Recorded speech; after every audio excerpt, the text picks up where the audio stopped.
शांत गांव में रमेश नाम का एक किसान अपनी पत्नी पार्वती और बेटे विनय के साथ रहता था। उसकी छोटी सी जमीन ही उसकी दुनिया थी। रमेश अपनी मेहनत से खुश था, पर उसकी पत्नी पार्वती अक्सर अभावों की शिकायत करती थी। पार्वती, अभी और कितनी देर लगेगी? लोग खेतों पर निकल चुके हैं और मैं रोज की तरह लेट हो रहा हूँ। हे भगवान, इतनी जल्दी काहे की है? मैं यहाँ चूल्हे में फूंक मार मार के परेशान हो गई हूँ और तुम बस जल्दी करने को कह रहे हो। खाना बनने में 15 मिनट और लगेंगे। ये तो तुम्हारा रोज का किस्सा है। मैं बैलों को तैयार करता हूँ, तुम खाना पैक कर दो। रमेश बाहर जाता है, पार्वती खाना पैक करती है। अपना खाना समय पर खा लेना। काम में लगने के बाद आप भूल जाते हैं। काम पर जाते समय तो तुम कितनी अच्छी हो जाती हो और कभी कभी बेवजह नाराज हो जाती हो। तुम्हारा यह व्यवहार आज तक समझ नहीं आया। रमेश अपने बैलों को लेकर खेतों की ओर निकल जाता है। रमेश हल चला रहा है।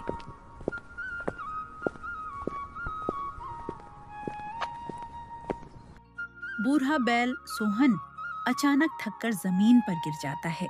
अरे सोहन, क्या हुआ? थक गए? बेचारे, तुम भी अब बूढ़े हो गए हो। अब बस थोड़ी देर और हम दोनों घर चलेंगे। कल ही मैं नए बैल खरीद लूंगा। थोड़ी देर बाद रमेश और बैल दोनों थक जाते हैं और घर के लिए निकल जाते हैं।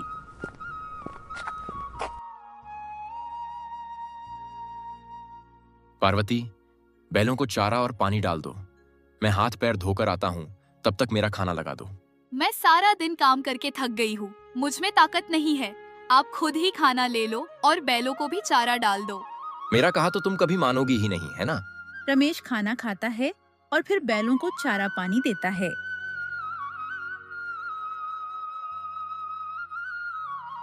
कल मुझे दूसरे गांव जाना है नए बैल खरीदने के लिए।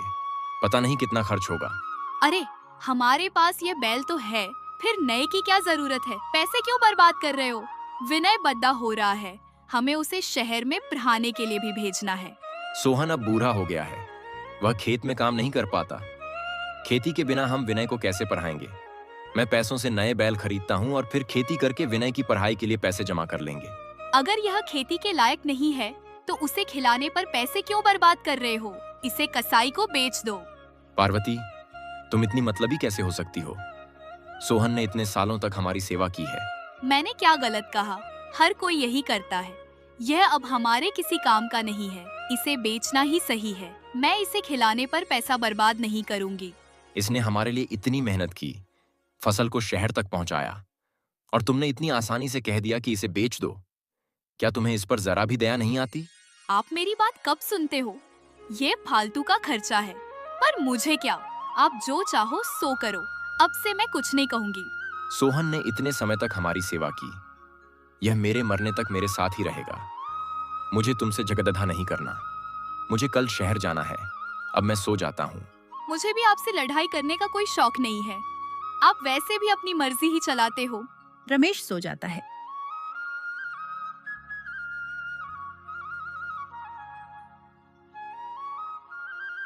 अगले दिन सुबह होते ही रमेश नए बैल खरीदने के लिए दूसरे गांव की ओर निकल जाता है।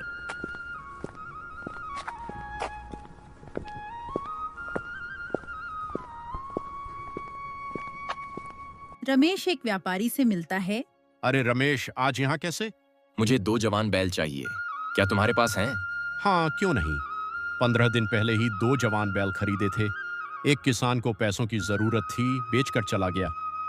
चलो तुम्हें दिखाता हूँ। व्यापारी रमेश को बैलों के पास ले जाता है। दोनों बैल सुंदर और जवान दिखते हैं। ये रहे वो दोनों बैल, बहुत ही मजबूत और अच्छे हैं। हाँ, मुझे ऐसे ही बैलों की तलाश थी। इनकी क्या कीमत है? केवल 10,000। हे भगवान, इतनी कीमत? कुछ कम नहीं हो सकता क्या? मैंने इन्हें 8,000 में खरीदा था। एक बैल 4,000 का है और 15 दिन से इन्हें खिला रहा हूँ। इनका खर्चा तो मुझे कीमत में चुकाना ही पड़ेगा ना। मैं तुम्हें 9,000 दे सकता हूँ। एक बैल के 4,500। ठीक है रमेश, तुम 9,000 ही दे देना, क्योंकि मैं तुम्हें सालों से जानता हूँ। लेकिन भाई, खेती तो बारिश पर निर्भर है। पिछले साल की तरह इस साल भी बारिश नहीं हुई तो नुकसान होगा। तुम इतना खर्च क्यों कर रहे हो? और तुम्हारे पास एक बैल पहले से ही है, तुम इन सबको कैसे खिलाओगे? तुम्हारी बात बिल्कुल सही है। आसपास के किसान भी परेशान हैं, लेकिन मेरे खेत के पास से एक नहर जाती है जो हमारे जमींदार मणिराम जी की जमीन पर है। मैं उन्हें कुछ पैसे देकर थोड़ा पानी ले लूंगा। ठीक है भाई, अब मैं चलता हूँ। रमेश बैलों को लेकर अपने घर के लिए निकल जाता है।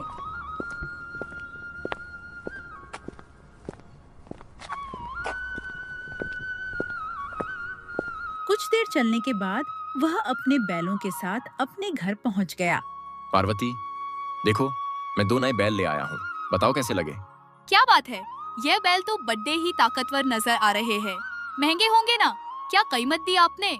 हाँ, तुम सही कह रही हो। ये जवान और ताकतवर हैं, इसीलिए मुझे इनके लिए पूरी जमा पूंजी देनी पड़ी डीएच गई। लेकिन ये हमारी खेती के लिए लंबे समय तक काम आएंगे। आप पुराने बैल की बात भी उसी व्यापारी से कर लेते। तुम अपनी बकवास बंद करो। जब तक यह या मैं मर नहीं जाते, हम दोनों साथ ही रहेंगे। आगे से तुम इस बारे में कुछ नहीं कहोगी, ठीक है? ठीक है, लेकिन आपने सारे पैसे तो इन बैलों पर खर्च कर दिए। अब आप बीज कैसे लाएंगे? और बारिश नहीं हुई तो क्या करेंगे? भाग्यवान, तुम चिंता मत करो। मैं आज ही अपने गांव के सेठ मोहनदास से कुछ पैसे उधार ले लूंगा और उनसे बीज ले आऊंगा, और थोड़े पैसे जमींदार को देकर खेत में पानी ले लूंगा। फिर अगले ही दिन रमेश सेठ मोहनदास के यहाँ जाता है। रमेश सेठ मोहनदास से मिलता है। सेठ जी, आप मुझे कुछ पैसे उधार दे दीजिए। मैं इस बार की खेती करके आपके पैसे लौटा दूंगा। मेरे पास जो भी पैसे थे, मैंने उनसे 2 नए बैल खरीद ली। अब मुझे बीज लाने के लिए पैसे चाहिए, और पानी के लिए मैं जमींदार को कुछ पैसे दे दूंगा। रमेश की बात सुनकर सेठ मोहनदास बहुत गुस्सा हो जाता है। रमेश, तुम अपनी औकात से बाहर बात कर रहे हो। अगर तुम्हें 1000 चाहिए तो तुम्हें अपने दोनों बैल मेरे पास गिरवी रखने होंगे। लेकिन सेठ जी, मैं खेतों में बीज डालने के बाद आपको मेरे दोनों बैल दे जाऊंगा। ठीक है रमेश, तुम शाम होने तक दोनों बैल यहाँ खुद दे जाना, वरना मेरे आदमी लेने आ जाएंगे। रमेश के पास कोई रास्ता नहीं था। वह मान जाता है और पैसे लेकर चला जाता है। फिर अगले ही दिन से रमेश अपने खेतों में काम शुरू कर देता है।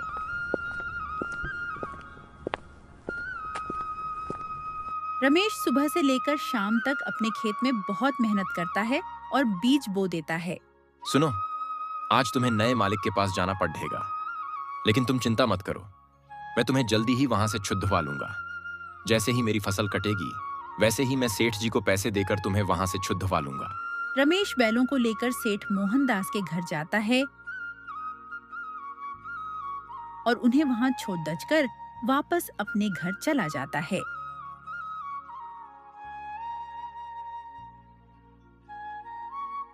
कुछ ही महीनों में रमेश की फसल तैयार हो जाती है। मैं कल ही फसल को काटकर मंडी में बेच आऊंगा और मेरे दोनों बैलों को छुड़वा लूंगा। रमेश अपने घर चला जाता है। सेठ मोहनदास का आदमी आकर उसे यह बात बताता है। सेठ जी, रमेश ने कल फसल काट ली तो वह आपके पैसे दे देगा और अपने बैल छुड़वा लेगा। मुझे ऐसा कुछ करना पड़ डरेगा जिससे रमेश मेरे पैसे नहीं चुका पाए और मैं उसके बैल हड़प लूं और साथ ही साथ उसकी जमीन भी हड़प लूं। सेठ जी, अगर अपन रमेश की फसल में आग लगा दें तो ना रहेगी बांस तो ना बजेगी बांसुरी। हाँ, तुम बिल्कुल सही कह रहे हो, लेकिन यह काम अपन को आज रात ही करना पड़ रहेगा।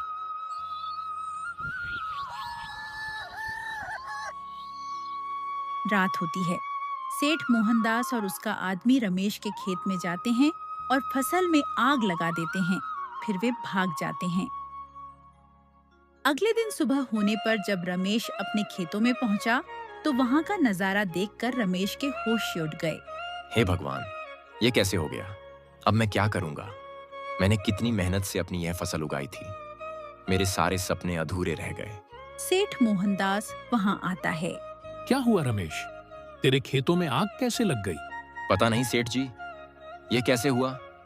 लेकिन सेठ जी, अब मैं तो बर्बाद हो गया। मैंने आपसे जो भी कर्ज लिया था, वह सारा पैसा मैंने अपनी खेती में लगा दिया था। सोचा था फसल बेचकर आपका सारा कर्ज चुका दूंगा और मेरे बैल वापस ले लूंगा।